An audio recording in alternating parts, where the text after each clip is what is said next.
Welcome to Future Sense Now, where we explore the landscape and byways of our shared futures.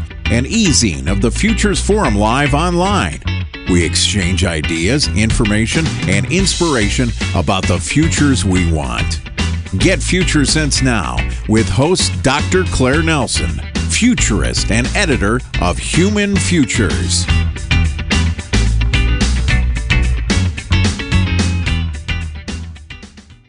Greetings and welcome to Future Sense Now, an online e-magazine of the Futures Forum.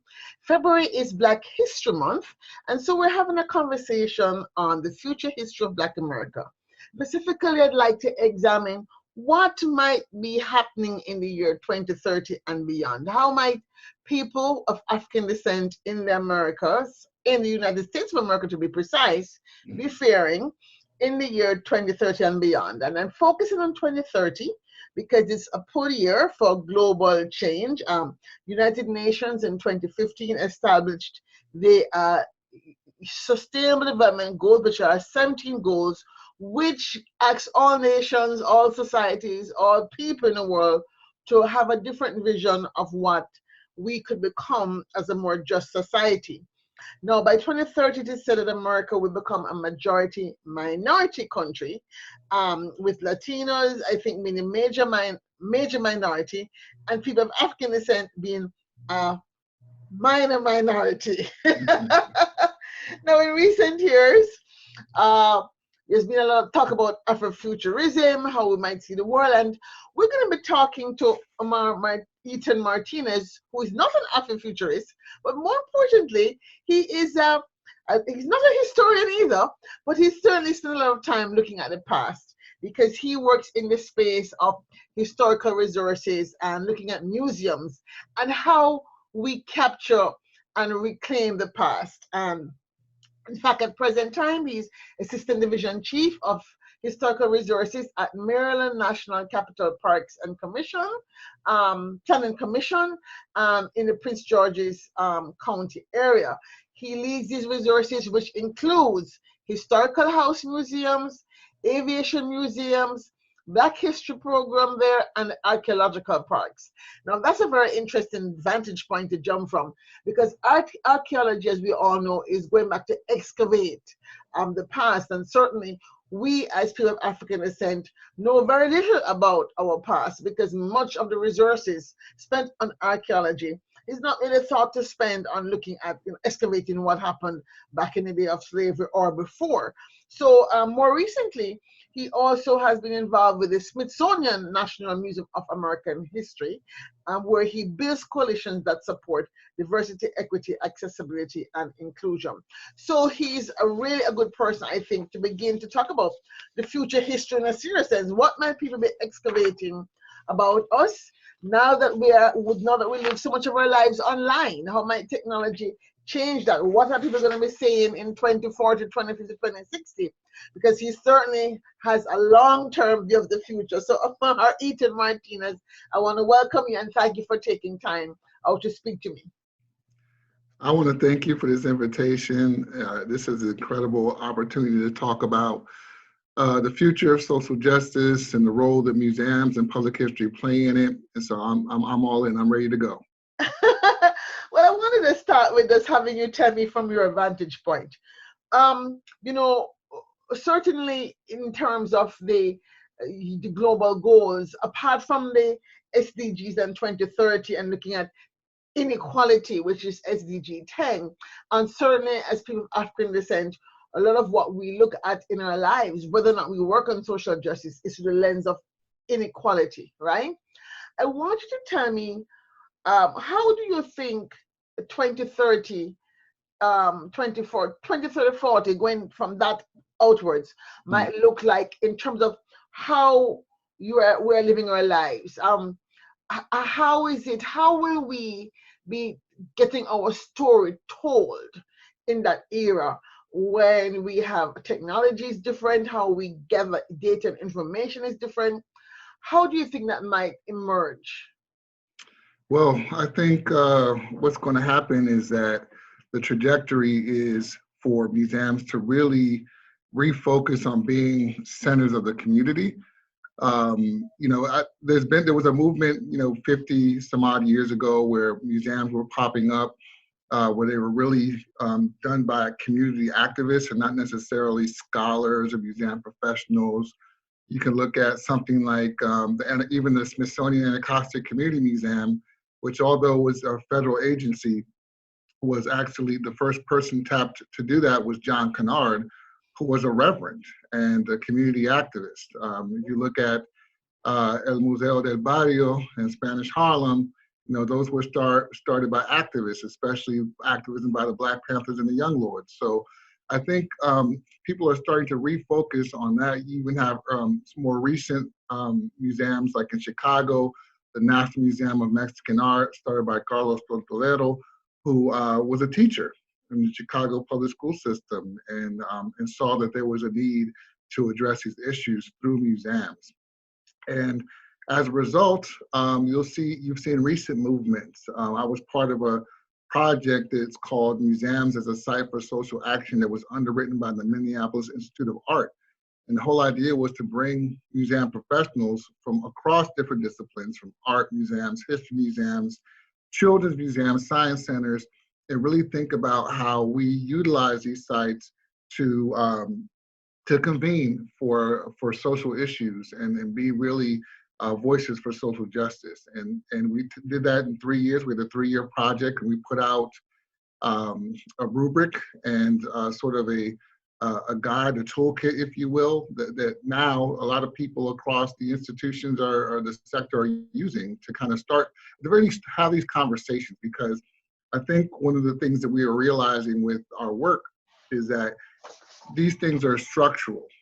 Oppression that we deal with is systemic. And so we have to not just pick and pluck the people that we think are discriminating people, but actually create brand new structures that will actually perpetuate the work that we say that we want to happen.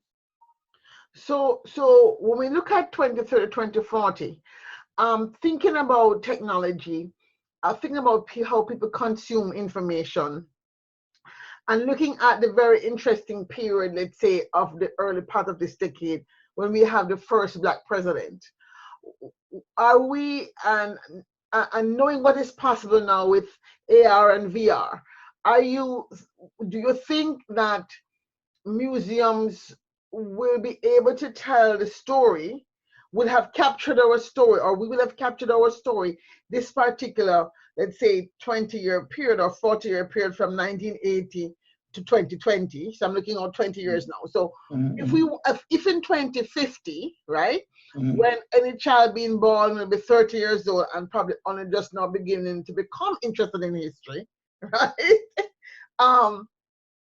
Will we have captured now what is happening? Because there's so much data in terms of video and videos of, let's say, killings, etc. To that note, how do you think museums are going to be able to treat or will look at the history of the Black Lives Matter movement as a case in point? I think what's happening now is, in order to address those issues for the future, what a lot of museums are doing is they're doing what they call live collecting. So instead of waiting for 40 or 50 years to pass by, they're recognizing that a watershed moment is happening. And they're going out there and they're collecting things that happen right now.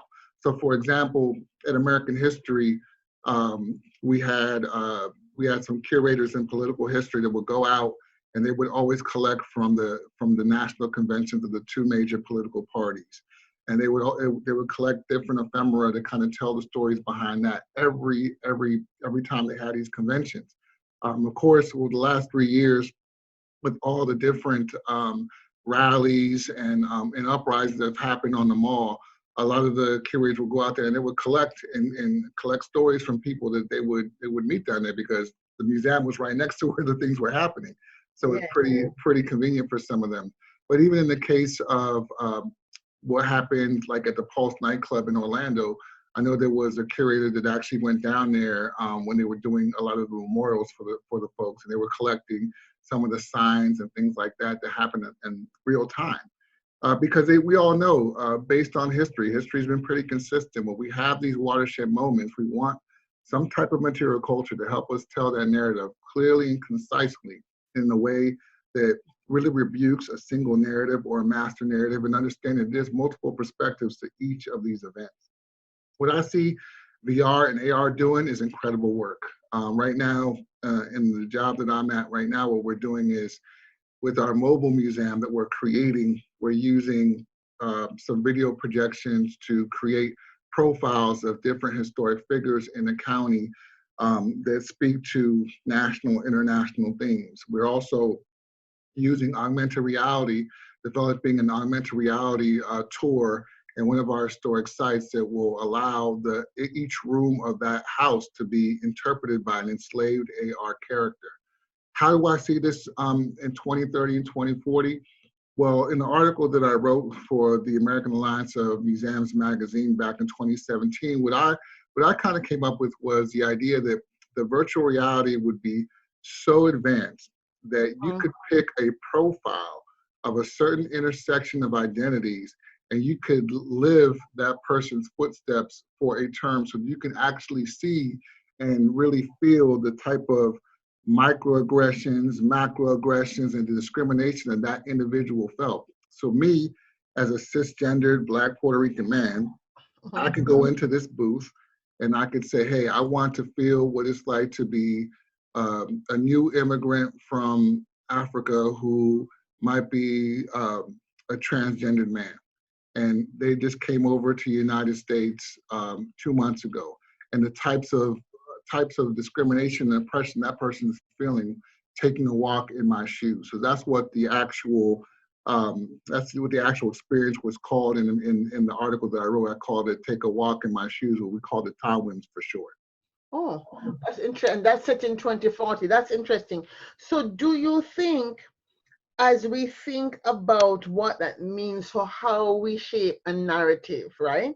Looking at that America we're living right now, when we're seeing the race discourse so prominent again. We thought it had, well, people used to talk about being a post-racial society. I never believed that. But anyway, now that we know we're not in a post-racial society, race is front and center.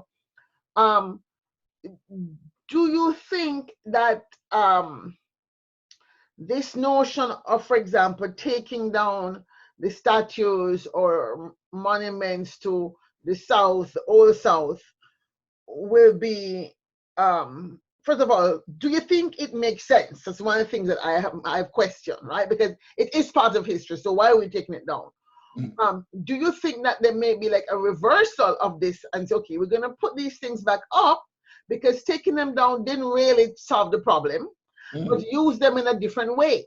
Because I personally think that taking them off the street and put them in a museum doesn't really help, to the extent that the museum is not a place that people go to.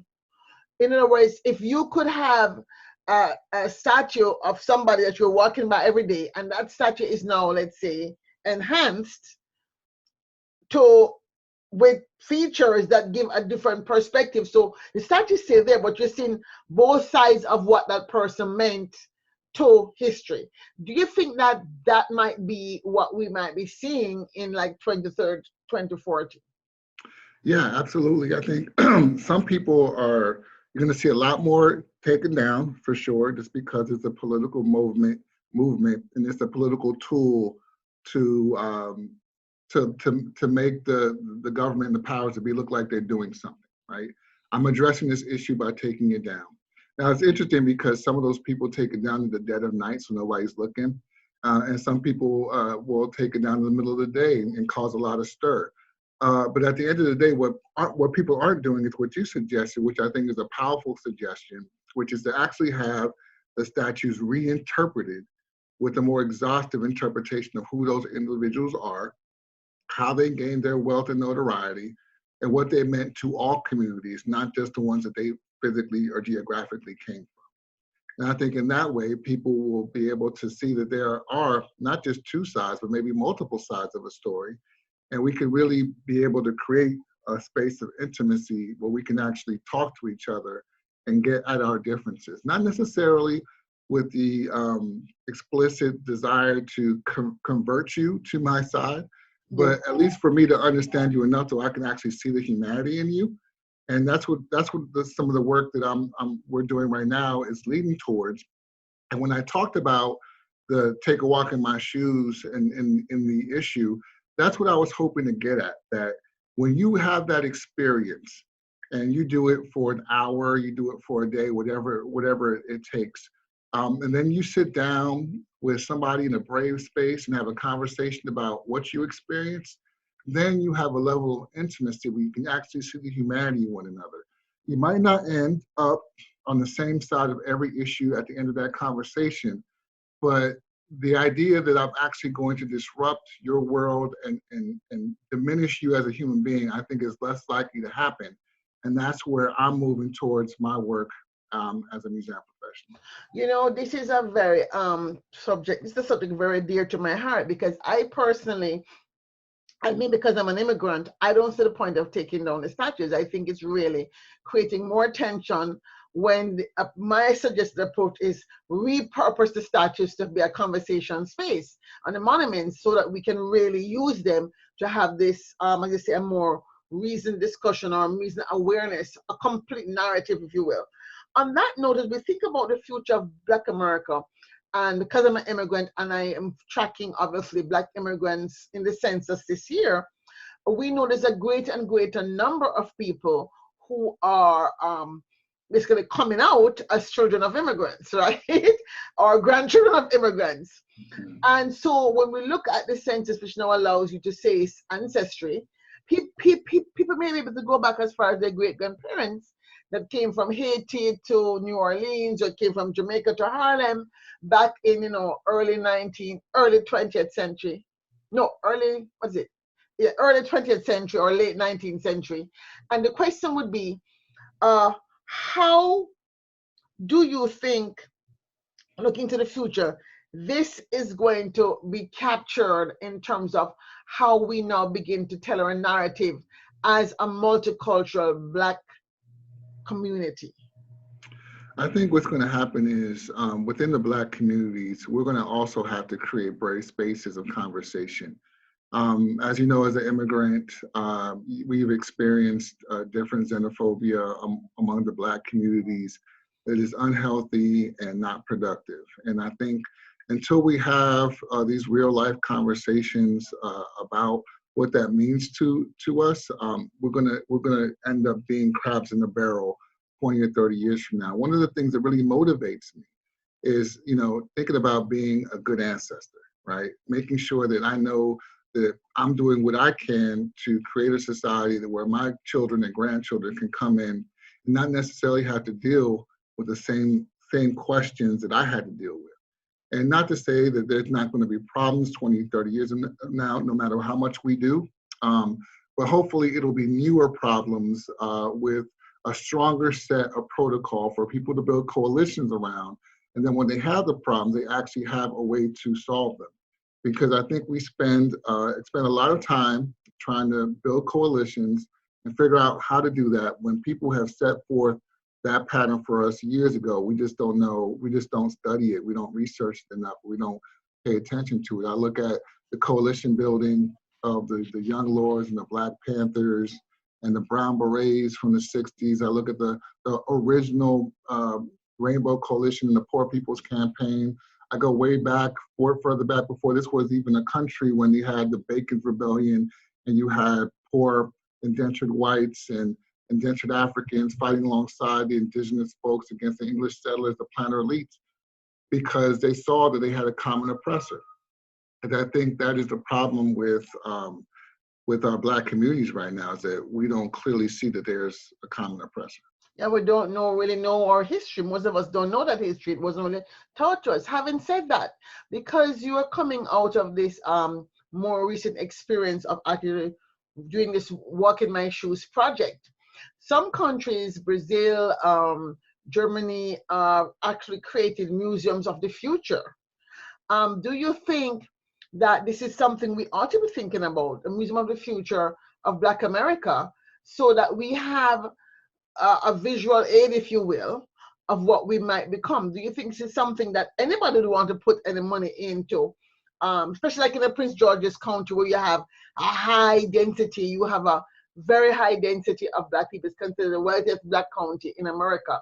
Do you think that this might be something, that if you try to do it, you'll get a pushback, or would it be something that we welcomed? No, I think it would be something that will be welcomed. I think you have a lot of popular culture that makes it a little bit easier now. Of course, the success of Black Panther and the more recent We Are Wakanda comics and things like that allow people to really imagine a space of what it would be for Black people who did not experience colonization, and how much growth and how much power resides in that once you don't have settler colonialism and racism coming over and acting as barriers to everything that you do to exist.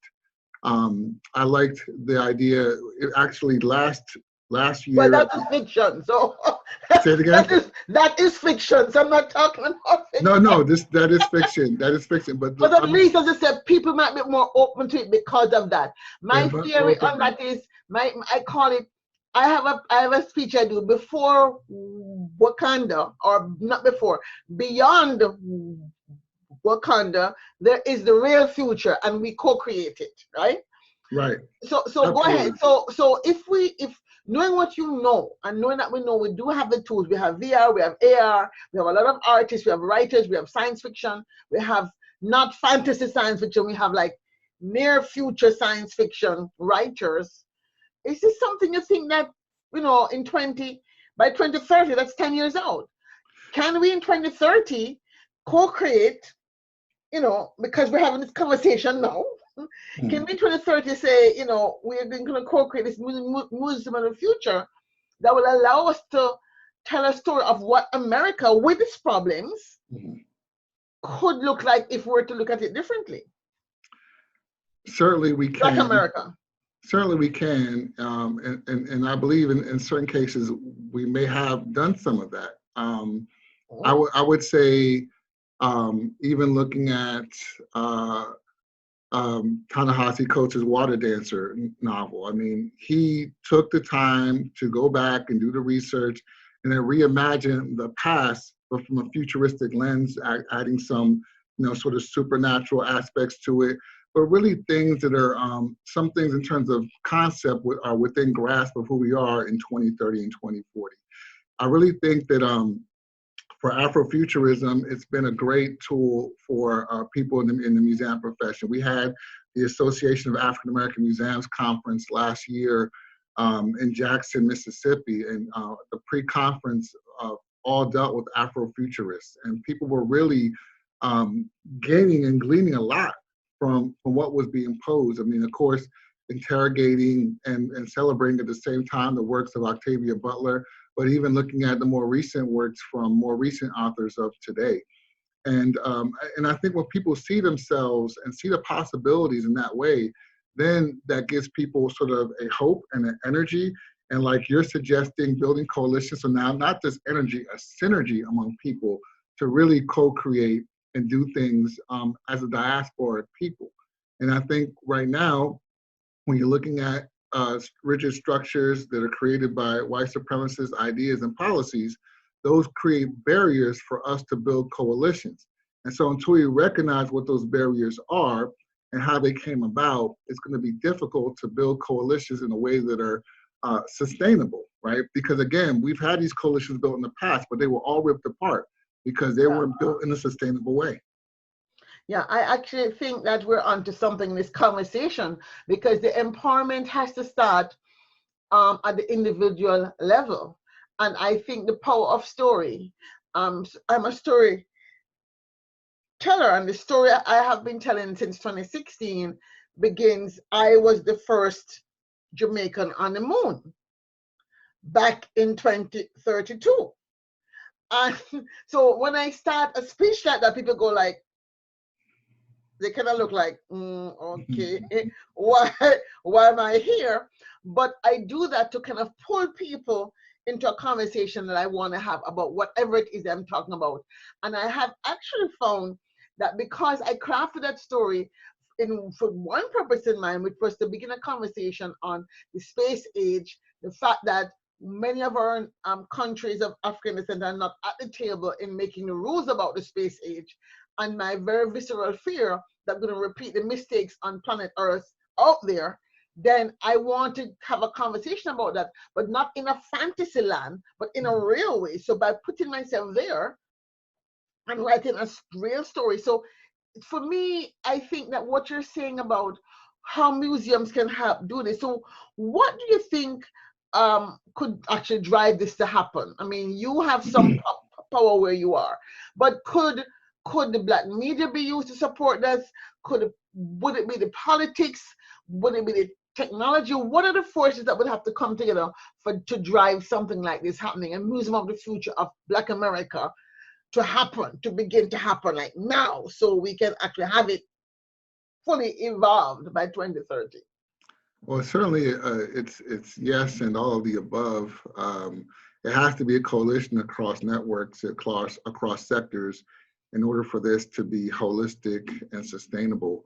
In the issue that I wrote, what I did was I kind of used my daughter as an example. She's 16-year-old going on 17 currently in this year, and she aspires to be an elected official one day. And so in the issue, I made her president-elect, and she was the first Afro-Latina president of the United States. And then what she did was she issued a Truth and Reconciliation Commission.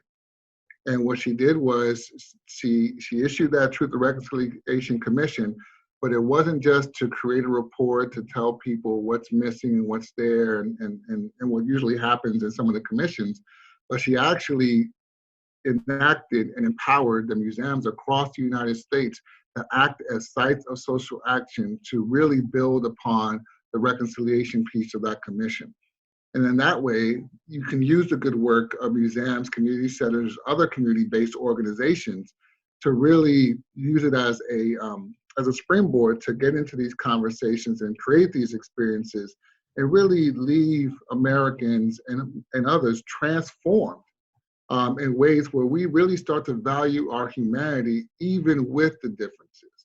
And that way we avoid genocidal tendencies and political actions. We will be less likely to create barriers of entry of people because of some examples that poor examples that people kind of highlight more than the other great examples that come through here.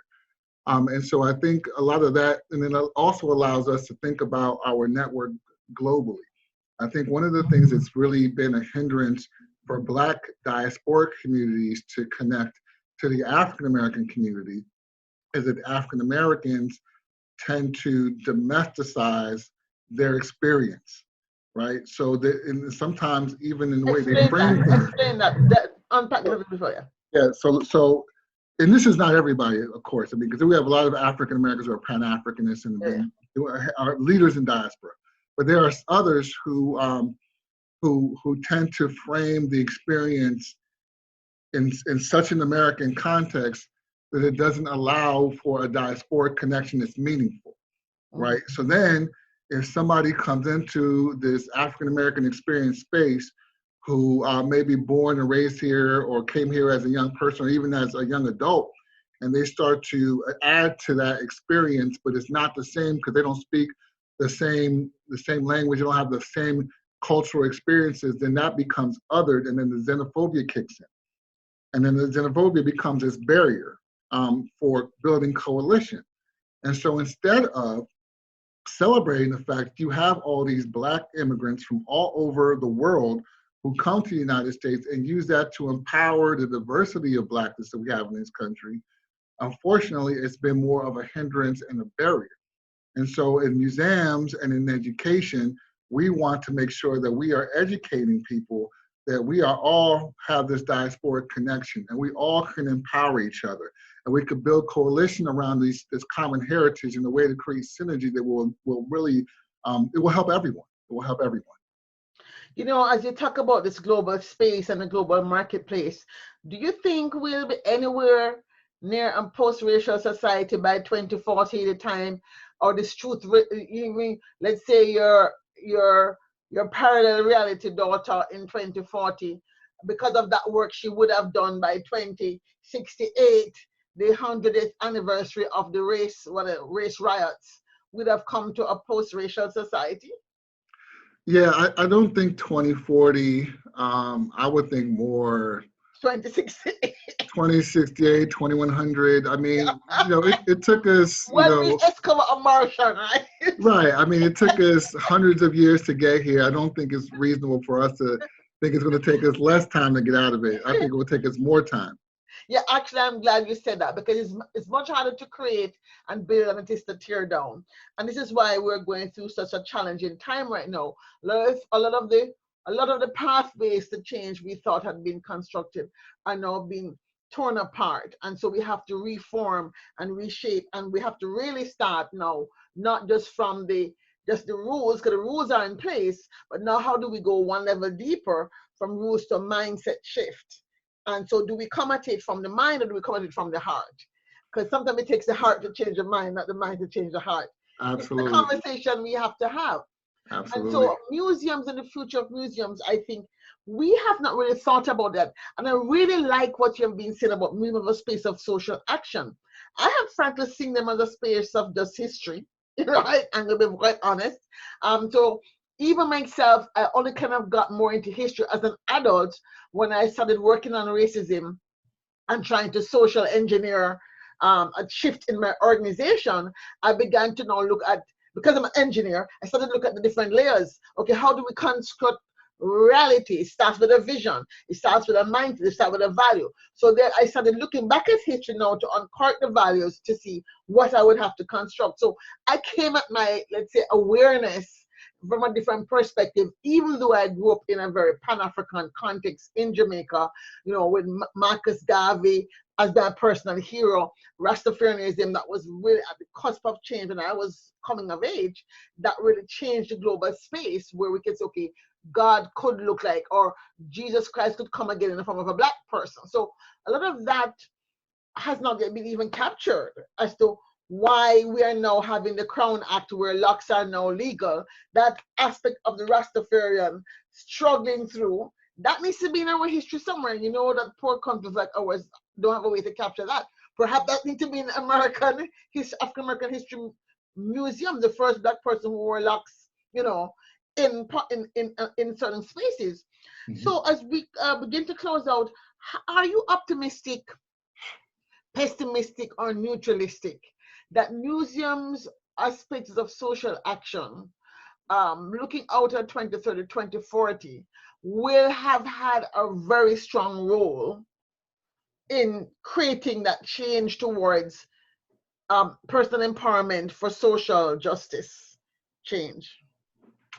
Well, I choose optimism as a tool of empowerment for my work. So I'm going to lean towards optimism.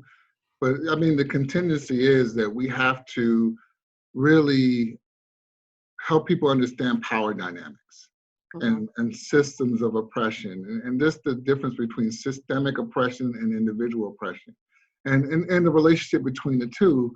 But I understand that there is a difference, and that we have to start building solutions to deal with systemic oppression, or else we're going to continue to perpetuate the same. We can always flip hegemonies. I mean, going back to the Black Panther example, you had Killmonger in there who was just really angry because of the way that his father was treated and left alone in the Americas, and he was left out of the whole Wakanda throne. But the idea was that he wanted to take it back to flip the hegemony, right? To make sure that Black people were in power and white people were the ones who were insubordinate. And I'm not sure if that's what we want. I mean, that's not what I want, right? Mm-hmm. And so we had to come up with new structures where we're not just flipping hegemonies. We're not just taking one person and replacing it for the other and flipping it. Yeah, and that takes not in the future, because we're all toast. Right. With climate change the way it is now, we're all going to be toast. Right. I mean, and it's real. I mean, these are structural things, and if we don't deconstruct what's perpetuated, the evils that we say are evil, then we're going to end up having this conversation again 30, 40 years from now. So I really value the fact that museums are thinking about decolonizing. I value the fact that museums are being more responsible about doing the stories with the communities instead of at them. And so I think there's hope in that. And we'll see what turns out in 2030, 2040. This is so exciting. So since you are into 2040 already, I don't want to stop at 2030. Can you give me a headline story about 2040 that that you would want to see, or we are seeing? Because I will still be alive in 2040. I'll be what, 80 something. So what will we be seeing as a successful outcome of this move that you are now beginning to be a part of in terms of museums being places of social action? The headline that I see is museums as a site for racial healing and unity. And that's it. I mean, that's going to be the go-to, that we become collectively centers of the community, that we're not community centers necessarily. We are centers of the community, that we're partnering with the communities that we say we serve, whether it's the one volunteer museum to the Smithsonian, which has 200 full-time employees, that we all have the protocol to co-create, co-curate with our communities and really tell the story in all its multiplicity and wonderfulness. Oh, wow. Thank you so much, Omar, Eaton, Martinez, for really, helping me have this conversation of future history of Black America. Such an insightful conversation. Thank you. Thank you so much, Doctor. It was a pleasure, and I look forward to working with you again. Yeah, so that's it, folks. We have been listening to Future Sense now with Omar Eaton Martinez. He is a senior director at the museums that look at the history and archaeology of the communities in Prince George's County, Maryland. Remember that here we explore salient ideas for sustainable futures, and that the future is embedded in the landscape of who we are today. So seize the future and go out and co-create the future you want. Until next time, safe journeys. Thank you for listening to Future Sense Now with Dr. Claire Nelson. Future Sense Now is produced by the Futures Forum in Washington, D.C. For more information, visit www.thefuturesforum.org. Remember, our futures are embedded in the landscape of our present stories.